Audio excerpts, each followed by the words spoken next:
मुख्यमंत्री Pushkar Singh Dhami press conference कर रहे हैं, सीधे आपको वहीं पर लेकर चलते हैं।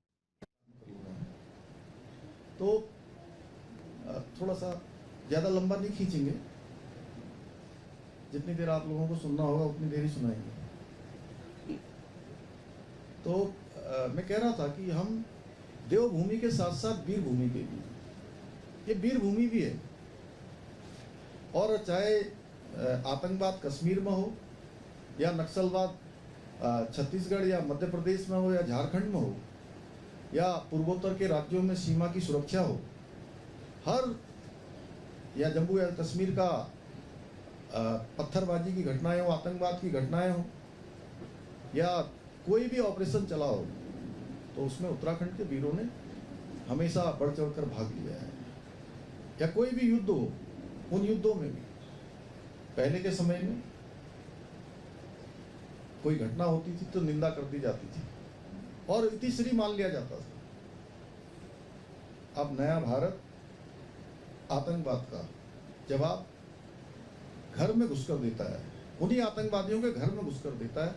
ये हम सब लोगों ने देखा होगा, चाहे एयर स्ट्राइक हो, चाहे सर्जिकल स्ट्राइक हो, चाहे वो पुलवामा के बाद हुआ हमला हो या अभी अभी पहलगाम में ऑपरेशन सिंदूर के बाद पाकिस्तान में आतंकवादी अड्डों को पूरी तरह से तबाह करना हो। नक्सलवाद पूरी तरह से सिमट गया, विकास का दायरा बढ़ रहा है। अभी बस्तर जिले में छत्तीसगढ़ के जो एक बड़ा आतंकवाद का नक्सलवाद का बड़ा केंद्र हुआ करता था, हम सब लोगों ने मध्य क्षेत्रीय परिषद की बैठक में वहाँ गृह मंत्री जी के अध्यक्षता में उस बैठक में वहाँ भाग लेने का अवसर मुझे भी मिला, देवभूमि की तरफ से प्रतिभाग किया था। आज वहाँ भी नए नए काम शुरू हो गए, विकास तेजी से आगे बढ़ गया है, पूरी तरह से नक्सलवाद समाप्त हो चुका है। विकास की अगर हम बात करें तो 2014 में देश में प्रतिदिन 11 किलोमीटर सड़कों का निर्माण होता था और आज 34 किलोमीटर प्रतिदिन सड़कें बन रही हैं।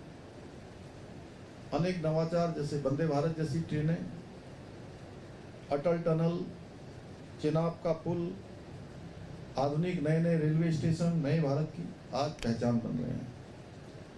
और भारत दुनिया का तीसरा सबसे बड़ा घरेलू विमानन का बाजार बन चुका है। प्रधानमंत्री श्री नरेंद्र मोदी जी का हमारे राज्य से भी विशेष स्नेह है, उनका मार्गदर्शन है और आज लगभग 3 लाख करोड़ से भी अधिक की योजनाएं विकास की विभिन्न क्षेत्रों में हमारे राज्य के अंदर संचालित हो रही हैं। अभी आप सब लोगों ने देखा केदारनाथ धाम का नवनिर्माण हो, पुनर्विकास हो।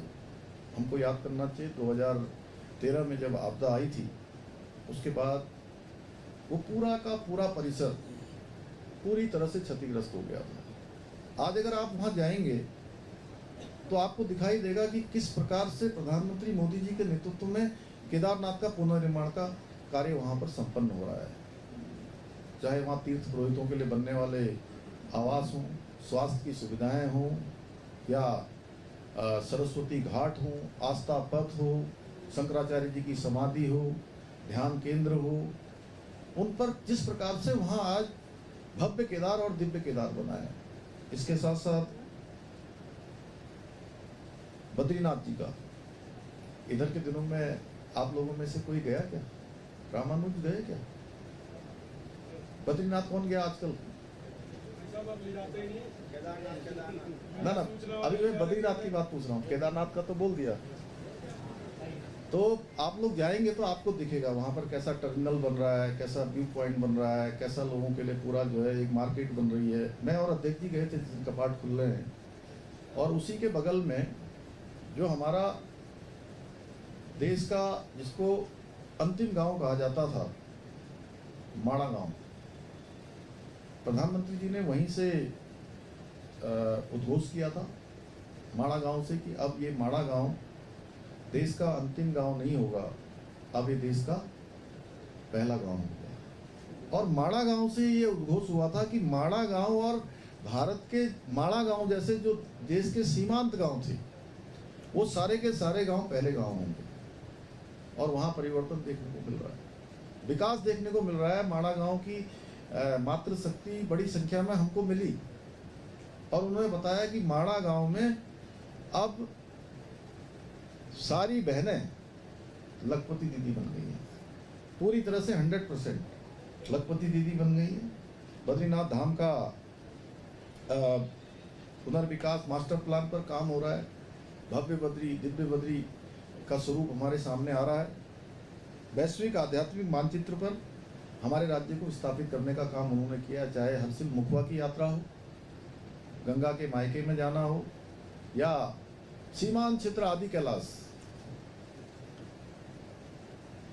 देश के वो पहले प्रधानमंत्री हैं 17,000 फुट की ऊंचाई पर जाने वाले गुंजी क्षेत्र, जो देश का अंतिम क्षेत्र कहा जाता था और है देश के मतलब अंतिम क्षेत्र में है।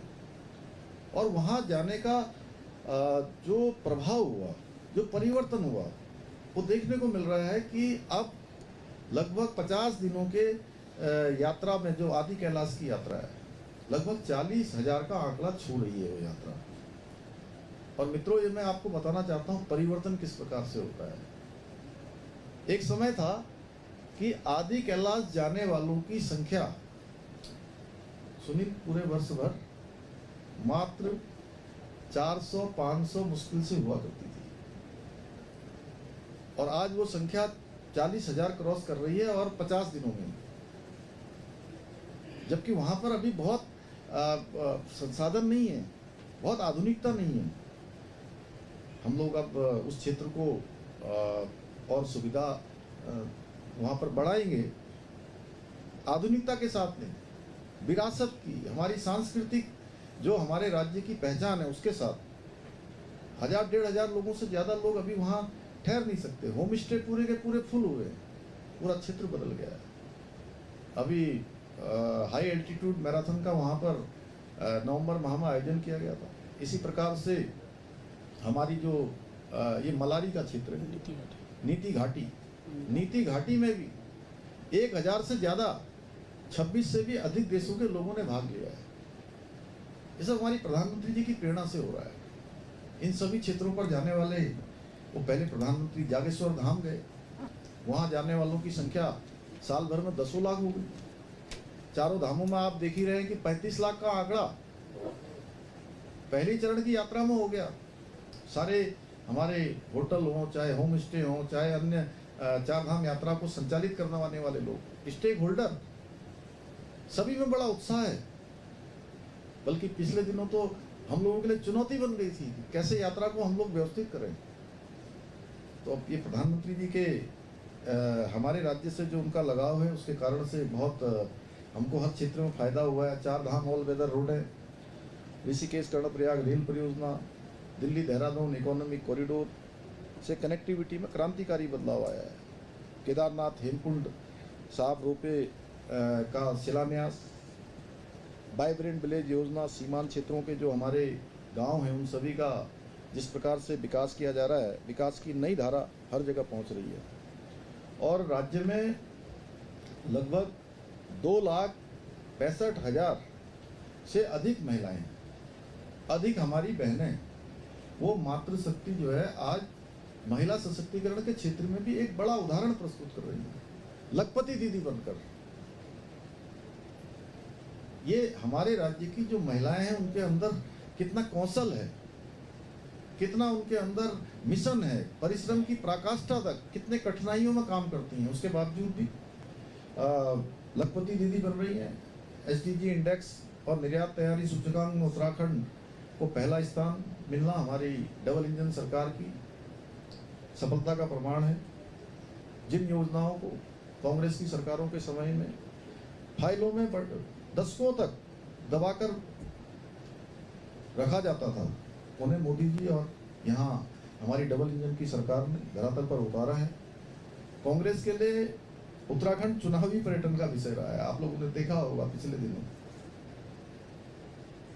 उनकी पार्टी के सर्वोच्च नेता आए थे और एक जगह कार्यक्रम नहीं हुआ। मुझे लोग कह रहे थे कि भाई ऐसा कुछ प्रश्न किया कुछ लोगों ने, अल्मोड़ा में मैं गया था, तो मैंने कहा कि उन्हीं का सब सिस्टम था, कोई हेलीकॉप्टर भी हमने नहीं उपलब्ध कराया, हमारी कोई असर, उन्हीं के पायलट ने कहा होगा कैसा मौसम है क्या है, उसको थोड़ा लोगों ने, आप सब भली भांति जानते हैं कि उसमें कोई किसी का कोई भी लेना देना नहीं था।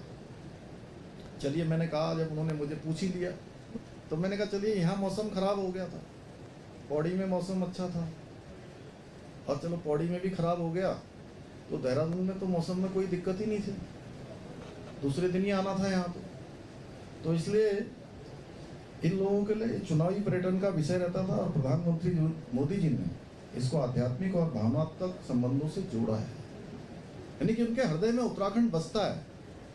और इसका प्रमाण है कि अपने कालखंड में लगभग 28 से अधिक बार उन्होंने देवभूमि उत्तराखंड का दौरा किया है, उत्तराखंड के विभिन्न स्थानों पर गए हैं। और ऐसे ही जो कांग्रेस के समय में सीमांत गांव, उनमें लगातार पलायन हो रहा था, खाली हो रहे थे, जबकि आज वाइब्रेंट विलेज योजना से यहाँ फिर से विकास की उम्मीदें लौट रही हैं, लोग होम स्टे अन्य साधन वहाँ पर अपना रहे हैं, बड़ी संख्या में लोग आकर बस रहे हैं, रिवर्स पलायन हो रहा है। और पिछले 60 वर्षों में कांग्रेस के समय में जो काम अधूरे रहे, उन्हें प्रधानमंत्री मोदी जी ने 12 वर्षों में गति दी है, दिशा दी है, उनको आगे बढ़ाया है, उसके परिणाम दिए हैं। आज देश और उत्तराखंड दोनों ही विश्वास के साथ आगे बढ़ रहे हैं। विकसित भारत के लिए विकसित उत्तराखंड एक ऐसा संकल्प लेकर हम लोग प्रधानमंत्री जी के नेतृत्व में काम कर रहे हैं। कांग्रेस के पास विरासत में मिली राजनीति है, जबकि भारतीय जनता पार्टी के पास जनता से मिला हुआ विश्वास है। यही विश्वास प्रधानमंत्री श्री नरेंद्र मोदी जी के नेतृत्व में विकसित भारत का आधार बन रहा है। बहुत सारे ऐतिहासिक निर्णय प्रधानमंत्री मोदी जी ने और उनकी सरकार ने इन 12 वर्षों में लिए हैं, चाहे वो अनुच्छेद 370 कश्मीर में समाप्त करना हो, पूर्ण रूप से भारत के संविधान के दायरे में कश्मीर, जम्मू और कश्मीर को लाना हो, श्री राम मंदिर का निर्माण होना हो, 3 तलाक पर प्रतिबंध लगाना हो, नागरिक संशोधन कानून पड़ोसी देशों में, ये भी कोई सामान्य बात नहीं है। देश के अंदर इतनी सरकारें आई, कभी उनकी चिंता नहीं हुई कि जो पाकिस्तान में हमारे हिंदू भाई रहते हैं, सिख भाई रहते हैं, बौद्ध रहते हैं या जैन रहते हैं, उन सभी को यहाँ की नागरिकता देकर उनको यहाँ पर शरण देना, उनका यहाँ पर ये कानून लाकर उनको वैध तरीके से यहाँ पर हर तरीके से सुविधाएं देना, इज्जत देना, ये काम हुआ। हमारे राज्य में भी बड़ी संख्या में, मुझे लगता है कि कई हजारों की संख्या में उधम सिंह नगर जनपद में बड़ी संख्या में हमारे जब पूर्वी पाकिस्तान बांग्लादेश जो आज का है, उस समय से उस समय जो विस्थापित हुए लोग थे, वहाँ से शरणार्थी के रूप में यहाँ आए थे, उन सभी को इस नागरिक संशोधन के आने से उनको सभी को जो है यहाँ पर वो सब चीज़ें मिली हैं। इसके साथ साथ डिजिटल इंडिया क्रांति हुई है।